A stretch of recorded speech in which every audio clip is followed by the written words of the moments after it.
రైతు భరోసా రైతుల నుంచి అభిప్రాయ సేకరణ జరుగుతోంది. ఇక ఖమ్మంలో దీనికి సంబంధించి భట్టి విక్రమార్క మాట్లాడుతున్నారు. లైవ్ ద్వారా చూద్దాం.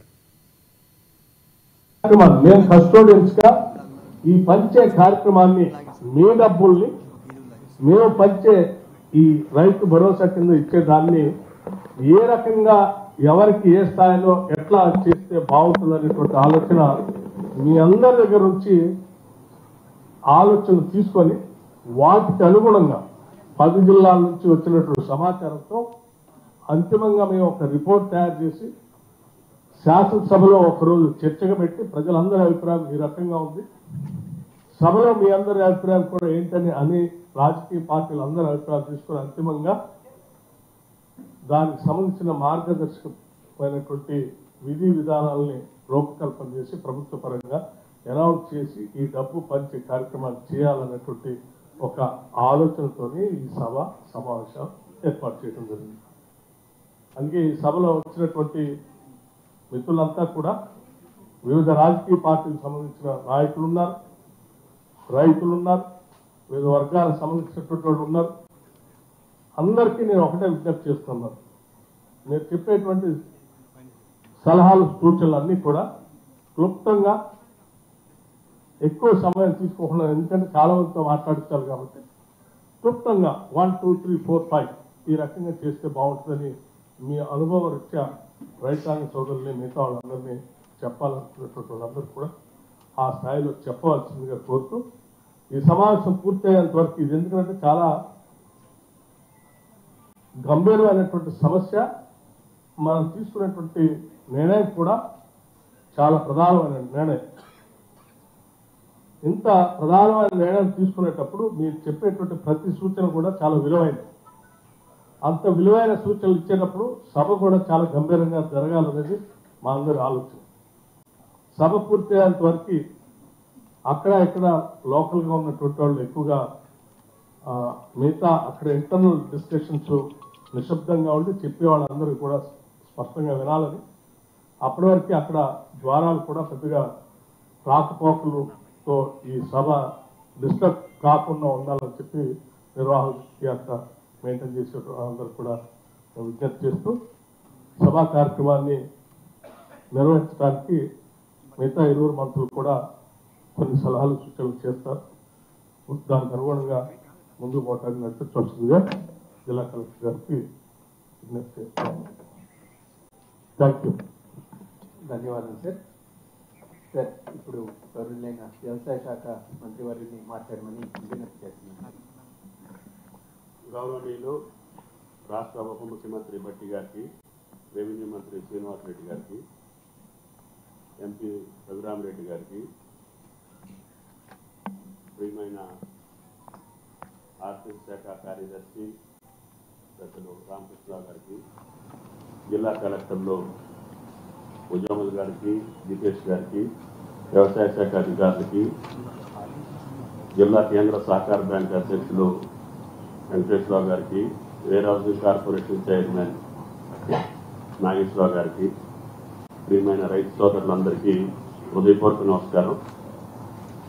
భట్టి గారు చెప్పినట్టుగా ప్రభుత్వం మీ ఆలోచనల ప్రకారంగానే ముందుకెళ్ళాలి, కానీ రైతుకి సహాయం చేయాలి, నిజమైన రైతుకి భరోసా ఉండాలి. అటువంటి సూచనలు రైతు కానిటువంటి పెద్దల దగ్గర నుంచి కూడా రాష్ట్రంలో దీని మీద ఒక అభిప్రాయం సేకరించి గతంలో జరిగినటువంటి పద్ధతుల్లో ఏమి లోపాలు జరిగినాయి, దానివల్ల జరిగినటువంటి ఆర్థిక నష్టం మీ కళ్ళ ముందు ఉంది.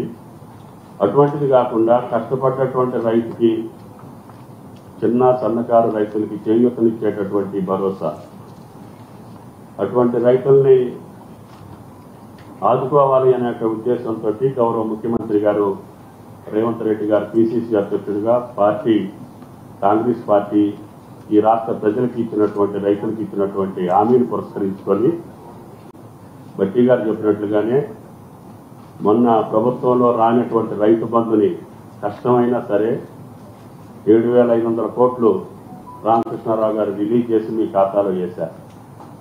మళ్ళీ ఇప్పుడు రుణమాఫీ కూడా చేసి దీని తర్వాత మళ్ళీ రైతు భరోసాని చేయాలి అనంటే క్రమ పద్ధతుల్లో న్యాయమైన రైతుకి, పేద రైతుకి ఏ రకంగా సహాయం అందించాలి, అది రైతుల యొక్క మనోభావాలకు తగ్గట్టుగా ఉండాలనే ఉద్దేశంతో కన్వీనర్గా ఈ యొక్క సబ్ కమిటీ నిర్వహించేటటువంటి భట్టి గారు అన్ని జిల్లాలకు ఒకసారి వెళ్ళొస్తాము, మనవాళ్ళతో కూడా కొంతమందితో మాట్లాడి వాళ్ళ అభిప్రాయం కూడా తీసుకుందాము. మనం ఏకపక్షంగా మనం ఇట్లా చేద్దాం అట్లా చేద్దామని మనం ఏమనుకోవద్దు. ప్రభుత్వం ఓపెన్ మైండ్ తోటి ఉంది కాబట్టి ఈ రాష్ట్ర రైతాంగం యొక్క పరిస్థితులు తెలిసినటువంటి, కష్టాలు తెలిసినటువంటి అందరితో కూడా సంప్రదించి మనం నిర్ణయం తీసుకుంటే బాగుంటుంది. ఈ శాసనసభ లోపలనే అన్ని జిల్లాలు ఒకసారి వెళ్ళొద్దామని చెప్పి భట్టి గారు మొట్టమొదటిసారిగా మన జిల్లాను ఎన్నుకోవటం, వ్యవసాయ మంత్రిగా, ఆర్థిక మంత్రిగా, రెవెన్యూ మంత్రిగా మేము ముగ్గురు ఉన్నాం కాబట్టి ఈ కమిటీలో కూడా ముఖ్యమంత్రి గారు ఈ ముగ్గురిని నియమించడం జరిగింది. వారి సూచన మేరకు ఈ సమావేశాన్ని ఏర్పాటు చేశాం.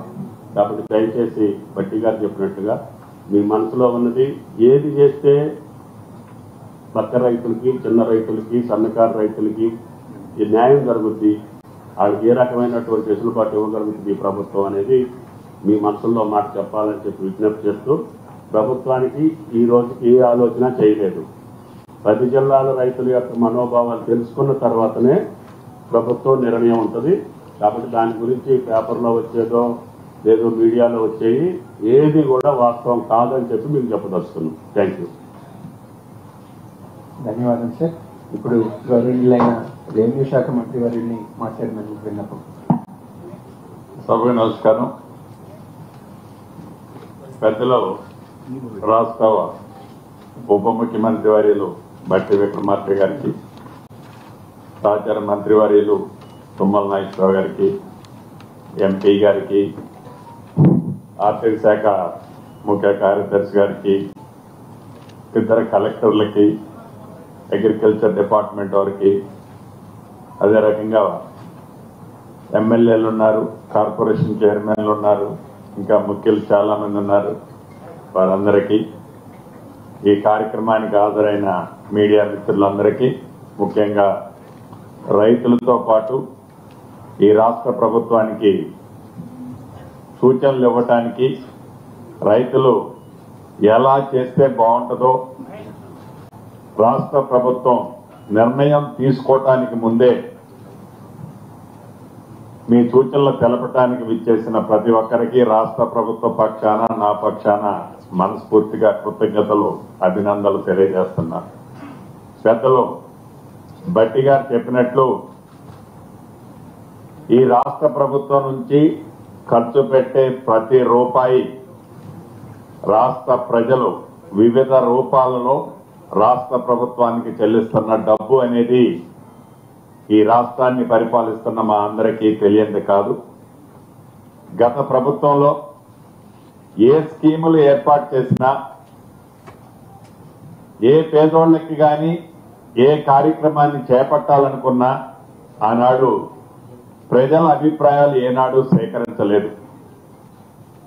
కేవలం 4 గోడల మధ్య నిర్ణయాలు తీసుకొని ఆ నిర్ణయాలని ఆనాటి ప్రభుత్వం ప్రజల మీద రుద్దేది.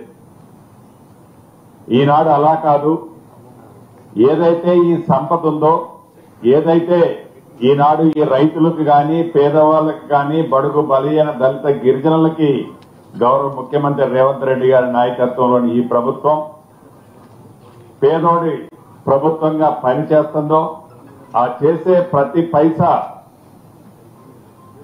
అకౌంట్ చెప్పాల్సిన బాధ్యత ఈ రాష్ట్ర ప్రభుత్వ పక్షాన మా అందరి మీద ఉంది. నిర్ణయం మేమేమి ప్రియాక్యుపైడ్ మైండ్ తో ఇక్కడ కూర్చోలేదు. ఇందాక భట్టి గారు కానీ, తుమ్మల గారు కానీ చెప్పినట్లు ఓపెన్ గా డిబేట్ చేసి ప్రజల నుంచి ఏవైతే అభిప్రాయాలు వస్తాయో, రైతుల నుంచి ఏ అభిప్రాయాలు వస్తాయో, నిజంగా ఎవరికి సహాయం చేస్తే ఆ రైతులు మంచిగా ఆనందంగా ఉంటారో అనేది మీ నుంచే ఆ వివరాలు సేకరించి ఈ రాష్ట్ర ప్రభుత్వం చేయాలన్నదే ఈ సభల యొక్క ముఖ్య ఉద్దేశం. సబ్ కమిటీగా అధ్యక్షులుగా భట్టి గారు, మిగతా మెంబర్లు మేమందరం ఒక ఉమ్మడి ఖమ్మం జిల్లానే కాదు, రాష్ట్రంలో మిగతా 9 జిల్లాల్లో కూడా రైతులు, ప్రజలు, ప్రముఖుల యొక్క అభిప్రాయాలు సేకరించుకొని మీ అభిప్రాయాలన్నింటినీ క్షుణ్ణంగా పరిశీలించి ఆ తదుపరి నిర్ణయం తీసుకొని భట్టి గారు చెప్పినట్టు రేపు రాబోయే అసెంబ్లీలో మీరిచ్చే సూచనల్ని అసెంబ్లీలో పెట్టి ఏదైతే ఈనాడు ప్రధాన ప్రతిపక్షం నిన్న మొన్న మాట్లాడుతుంది, అసెంబ్లీ కొద్ది రోజుల్లోనే ఉంది. ఇప్పుడు వీళ్ళు సమావేశాలు పెట్టి ఈ అసెంబ్లీలో చర్చించాలని కానీ, రైతుల్ని ఆదుకోవాలని కానీ ఈ రాష్ట్రానికి, రాష్ట్ర ప్రభుత్వానికి చిత్తశుద్ధి లేదు అని నిన్ననో మొన్ననో ప్రధాన ప్రతిపక్షమని చెప్పుకుంటున్న పెద్దలు కొంతమంది మాట్లాడుతున్నారు. ఇందాక భట్టి గారు చాలా క్లారిటీగా చెప్పారు, ఈ అసెంబ్లీలోనే పెడతాం, మీరు ప్రజల అభిప్రాయాలు ఏంటో మీ ముందు పెడతాం, గతంలో మీరు ఏం చేశారో అది ప్రజలు ఇప్పుడు చెప్పబోతారు, తప్పకుండా అదంతా అసెంబ్లీలో పెట్టి రాబోయే ఈ అసెంబ్లీలోనే ఒక కంక్లూజన్ వస్తుందనేది కూడా ప్రధాన ప్రతిపక్షం ఒక్కసారి అది గ్రహించాలని మనస్ఫూర్తిగా తెలుపుతూ, భట్టి గారు చెప్పినట్లు ఈ సభ ప్రశాంతంగా, క్లుప్తంగా, ఎందుకంటే ఎక్కువ మంది మాట్లాడితే మీ సూచనలు, సలహాలు ఈ రాష్ట్ర ప్రభుత్వానికి తప్పకుండా మార్గదర్శకాలు అవుతాయి. కాబట్టి ఉపన్యసించకుండా మీరు చెప్పాల్సిన పాయింట్ సూటిగా చెప్పాలని రైతులకి సపోర్ట్ చెప్పడానికి వచ్చిన మేధావులందరినీ మనస్ఫూర్తిగా కోరుకుంటూ సెలవు తీసుకుంటున్నారు. ధన్యవాదాలు సార్. సార్ తమరి అనుమతితో ఇప్పుడు చర్చని మొదలు పెట్టచ్చు సార్. సభలో వివిధ రైతు సంఘాల నుంచి, కోఆపరేటివ్ బ్యాంకుల నుంచి, చిన్నకారు, సన్నకారు, పెద్ద రైతుల నుంచి ఇతర వివిధ రిప్రజెంటేటివ్ శాంపుల్ ని ఇక్కడ ఆహ్వానించడం జరిగింది సార్. సభకు అందరికందండి, మీకు ఒకసారి మీరు ఎవరు మాట్లాడదలుచుకున్నారో చేయలేపితే మీకు అందరికి 4-5 మైకులు పెట్టడం జరిగిందండి. మైక్ మీ దగ్గరకు వస్తుంది, మీరు చర్చను మొదలు పెట్టవచ్చు. మొట్టమొదటిగా ఈ తల్లాపురెడ్డి గారి, నాగిరెడ్డి గారిని లక్ష్మీపురం గ్రామం నుంచి వచ్చారండి, ఎర్రుపాలెం మండలం. మైక్ అందిస్తారండి. తల్లాపురెడ్డి నాగిరెడ్డి గారండి. సభకు నమస్కారం అండి. నా పేరు నాగిరెడ్డి అండి, మాది లక్ష్మీపురం గ్రామం, ఎరుపాలెం మండలం. సార్, ముందుగా ఈ రైతు భరోసా పథకం అమల్లో రైతుల అభిప్రాయ సేకరణ చేయాలని తెలంగాణ ప్రభుత్వం నిర్వహించడం, ముందుగా రైతులందరి తరఫున తెలంగాణ ప్రభుత్వానికి మాకు ధన్యవాదాలండి. అలాగనే రైతు భరోసా పథకం ఒక రైతుగా నా అభిప్రాయం తెలియజేయడానికి వచ్చాను సార్. ఇక్కడికి రైతు భరోసా పథకం అంటే రైతు పెట్టుబడి సాయం సార్. ఈ పెట్టుబడి సాయం అసలైన సాగు చేసే రైతుకి, చిన్న సన్నకారు రైతుకి మాత్రమే అందాలని ఈ ప్రభుత్వాన్ని ఒక రైతుగా నేను కోరుకుంటున్నాను సార్. గత ప్రభుత్వం చేసినట్టు పెద్ద పెద్ద భూ కవతాలకి, కొండలకి, గుట్టలకి, కమర్షియల్ ల్యాండ్స్ కాకుండా సాగు చేసే చిన్నకారు రైతులకు మాత్రమే ఈ పథకం అందే విధంగా ఈ గవర్నమెంట్ చేయాలని కోరుకుంటున్నాను సార్. అలాగే గౌరవ వ్యవసాయ శాఖ మంత్రి గారికి ఒక రైతుగా చిన్న సూచన సార్, రైతులు భూసార పరీక్ష చేయించి రైతులకు కావాల్సిన ఎరువులు మాత్రం, ఆ భూమికి సరిపడే ఎరువులు మాత్రం ఆ లోకల్ ఏవో గారు సిఫార్సు చేసిన మేరకు ఎరువులు వాడే విధంగా అది చేయాలని కోరుకుంటున్నాం సార్. అది లేకపోవడం వల్ల భూమిలో ఏముంది ఏం లేదని తెలియక ఇచ్చలవాడి ఫెర్టిలైజర్తో పాటు మైక్రోన్యూట్రియన్స్ లేక ఇచ్చలవాడి ఫెర్టిలైజర్ వాడటం జరిగింది సార్. అది కొంచెం పరిగణలోకి తీసుకోవాలని మంత్రి గారిని కోరటం జరిగింది sir. Thank you sir.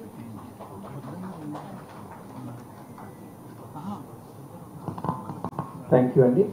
Next Pasumathi Chandra Rao గారండి, కల్లూరు గ్రామం నుంచి అండి. చంద్రరావు పశుమతి గారండి. మైక్ అందించాలండి. సభకు నమస్కారం. ఈరోజు ఒక మంచి కార్యక్రమం రైతులకి. ఎందుకంటే గతంలో చేసిన వాళ్ళు ఎవరు కూడా ఈ రకంగా రైతులను అడిగి చేయలేదు. ముఖ్యంగా నేను చెప్పేది ఏంటంటే సన్నకారు, చిన్నకారు రైతులకి గుర్తించి వాళ్ళకి సబ్సిడీ ఇవ్వడం మంచిది. ఇప్పుడు ఎక్కడ చెప్పినట్టుగా ప్రభుత్వ సొమ్ము కాదు, ఇది ప్రజల సొమ్ము. ఈ సొమ్ముని దుర్వినియోగం చేయడం చాలా తప్పు. వేల కోట్లు నష్టం చేస్తున్నారు. కాబట్టి దగ్గర 40% లాగడ ఇచ్చిన డబ్బులు పాడైపోయి ఇప్పుడు అవి గ్రహించి ఈ యొక్క నిర్ణయం తీసుకొని ప్రభుత్వానికి ఆదాయం డబ్బు పాడవకుండా ప్రజలకు ఇబ్బంది లేకపోకుండా అందరికి మంచి చేయాలని కోరుకుంటున్నాం. అదే రకంగా ఎరువులు కూడా సబ్సిడీపై ఇవ్వడం మంచిది. ఇదివరకు కూడా యంత్రాలు ఇచ్చారు, అట్లే మళ్ళీ ఇవాళ ఏదైనా రైతు బాగుంటే రాజ్యం బాగుంటుంది, వాళ్ళ కుటుంబం బాగుంటుంది, మన జిల్లా బాగుంటుంది, ప్రజలు బాగుంటారు. పంటలు పండితేనే బాగుంటాయి. ముఖ్యంగా నీటి వనరులు కానివ్వండి, ఏది కూడా ఫస్ట్ మనిషికి ఆహారం లేనిది ఏది నడవదు. కాబట్టి మన ఆహారం ఉంటేనే ఆరోగ్యం ఉంటేనే తిరగలుగుతాం. కానీ దీనికి మొత్తం ఫస్ట్ ప్రిఫరెన్స్ ఇవ్వాలా. వాళ్ళ ఈ ప్రభుత్వం రేవంత్ రెడ్డి గారు ఈ యొక్క కార్యక్రమం చేపట్టడం చాలా బాగుంది. ఎందుకంటే ప్రజలు నిర్ణయం తీసుకొని నిర్ణయించి చెప్తున్నారు కాబట్టి ఈ నిర్ణయం తీసుకున్న తర్వాత మంచి చేయాలని కోరుకుంటూ అవకాశం పెద్దలందరికీ ధన్యవాదాలు. ధన్యవాదాలు చంద్రరావు గారు. నెక్స్ట్ దీవెల రామకృష్ణ గారు తల్లాడ నుంచండి.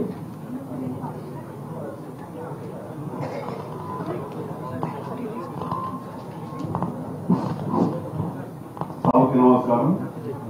పైన కూర్చున్నటువంటి మంత్రులందరికీ నా ఉదయపూర్వక నమస్కారాలు తెలియజేస్తున్నాను. ఈ రైతు భరోసా అనేది చిన్న సన్నకారు రైతులకు ఉపయోగపడేలా అందరికీ ఉపయోగపడాలండి.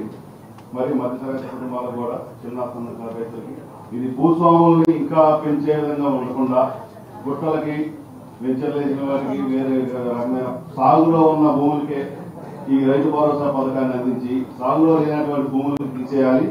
గత ప్రభుత్వం అన్ని రకాల భూములు వేల ఎకరాల సాగులో లేనటువంటి భూములు అందరికీ ఇచ్చి ప్రభుత్వ ఖజానాకి భారం అయింది. గత ప్రభుత్వంలో చేసిన పనిది. మరి ఆ తప్పు ఈ ప్రభుత్వంలో చేయకుండా చిన్న సన్నకారు రైతులు మినిమం 5-10 లోపల అనుకొని అందరికీ అందుబాటులో ఉండేలా చేయాలి. మరియు ప్రభుత్వ ఖజానాకి భారం కాకుండా ఆ మిగిలిన డబ్బుని కౌలు రైతులకి యాంత్రీకరణ పథకం అమలు చేసి కౌలు రైతులకి పనిముట్లు కొనుక్కోవడానికి కొద్ది సబ్సిడీ అందించి కౌలు రైతులు కూడా ఆదుకోవాలని కోరుకుంటున్నాను. రైతు సోదరులకు ఒక విజ్ఞప్తి. దయచేసి ఎక్కువ మంది రైతులు కొంత పర్సెంటేజ్ కౌలుకి ఇచ్చుకునే వాళ్ళు కూడా ఉన్నారు. ఆ కౌలు రైతుకి ఆ రైతు ఏ రకంగా న్యాయం చేయగలుగుతాడో ప్రభుత్వం ఏ రకంగా చేయాలనేది కూడా సూచన చేస్తే మంచిది. కౌలు రైతు